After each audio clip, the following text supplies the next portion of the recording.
Going on, folks? Today, as we spoke to our veterans and fed our veterans and got to pray with them and talk with them, I came across something that just hit me right across the heart to talk to them about.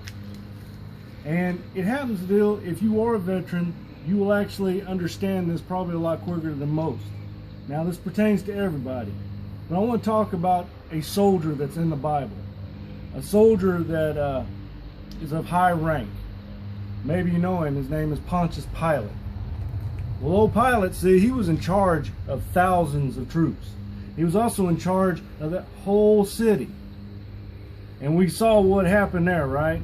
The Pharisees brought Christ before him, and they wanted him to crucify him. Well, he took him and he scourged him, brought him back, and he says, "Is this not good enough for you?" And the Pharisees said, "No, we want him dead." Well, Pilate had to do a lot of thinking. See, Pilate, he was a Gentile, a pagan, probably worshipped many types of gods. I don't really know a lot about Roman history. But he didn't know the real God, and he didn't accept Jesus Christ or the Jewish faith either. But he did have enough sense not to condemn an innocent man. And he looked at him and he said, "No, if he is going to die, it will be you that cast judgment on him." And he washed his hands. We remember that? It says he washed his hands of it. He didn't want no part of this.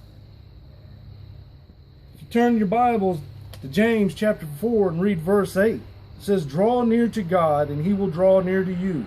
Cleanse your hands, you sinners, and purify your hearts, you double-minded." Now, Pilate wasn't a double-minded individual, and neither should we be.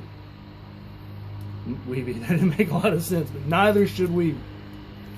We need to be just like him, focused on what we need to do.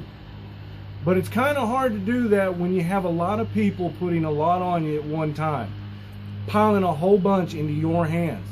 That's not up for you to hold. That's not up to you to hold. You need to let go of that. Your hands aren't pierced. They're not strong enough to hold the burdens of everybody else.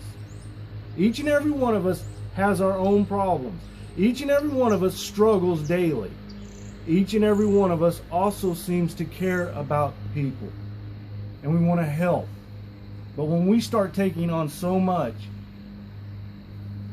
we leave ourselves behind, and then we start to struggle. We need to wash our hands of other people's burdens sometimes, because it will weigh you down and it will weaken your walk with Jesus Christ. Hey, this has been Barry coming at you this week. Just remember, keep your eyes on that prize. Jesus has already whooped whatever was back behind you on your six. Until then, have a blessed one.